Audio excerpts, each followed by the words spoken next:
comes trouble.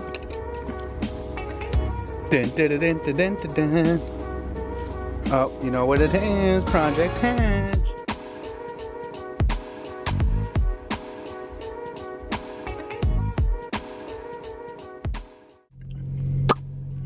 What up, everybody? Good evening, obviously, with the complete darkness in my, look at my hands, dirty from work, but with the complete darkness from my windows, you guys can probably tell that it is nighttime, and this vlog is all about this mother sucker right here. Mother sucker, fail-safe thermostat that we are going to return back to AutoZone, because I found out that Project Hat does not have the thermostat. So when my needle, bam, jumped past hot, there's only one other control that could be making that happen, and that, my friends, is the sensor. And so I am going to be replacing the sensor and not that thermostat. I probably should replace the thermostat though. I don't know. The sensor should be able to determine whether the heat of that antifreeze is at a point where it is way too hot, but yeah, see? The only thing that it could be is the sensor, because the thermostat is actually allowing the coolant to pass through to the motor. I'm just gonna buy the sensor. It's like 20 bucks. Thermostat was like 20 bucks. So I just go ahead and return it, switch them, get it, put it in, put the new one, plug it in, put it back, and then go ahead and drive it, and then figure out where this air leak's coming from. Because at this point, I am frustrated with this leak, and I want to figure out what it is. So at the best, we'll be able to figure it out. At the worst, we're gonna have to take stuff apart to go ahead and try to figure out where this leak's coming from. So, depending on the content of this video, I might have to just X a lot of it out, because I feel like I wasted my time with this Frankenstein of a stupid motor. And now at this point, so I got the temperature sensor. I actually pulled out for the thermostat, the hose were blah, blah, blah, blah, blah.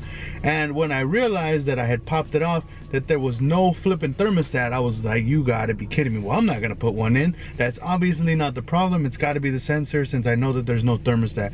Put the new gasket, return the thermostat, and now, where am I at with all this? I have now put everything back, and then notice the wire that goes into the actual sensor is broken off. So it's like not even connected. They're separated just a little bit. What a pain in the butt. So now my temperature is not going to work. The good thing is that I know that my coolant is staying in the car, so that's never been an issue. But if I don't fix this rough idle, then it is going to be an issue. So tomorrow morning I'm gonna, so what I'm let's start right now. So it is 11 o'clock at night, and I'm about to be one of those customers. I'm gonna go to Target and get some antifreeze.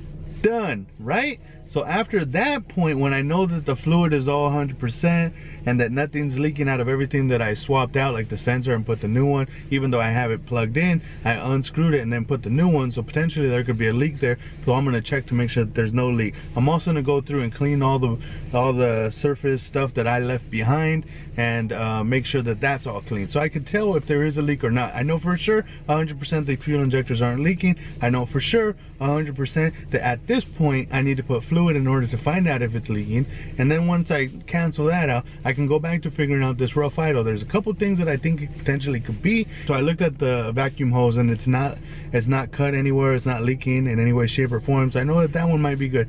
The only other place that I could think that I could potentially be having a leak is through the air, through the intake, or through the actual throttle position sensor, right? Because I think that it could be rough idling because it's maybe too high. Now that the fuel injectors are correctly firing, maybe that throttle position sensor needs to get correctly put to the proper position. So I'm going to try to do that as well tomorrow. And if that doesn't fix the rough idle, then I'm just going to have to continue to find a vacuum leak, and that's going to be frustrating. But at this point, what we do know is that your boy is on his way to Target. So let's go. 4 minutes of talking, let's cut it off.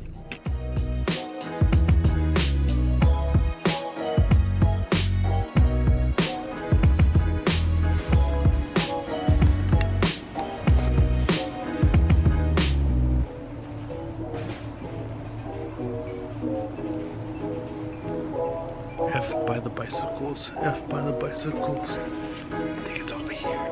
F by the bicycles, F by the bicycles.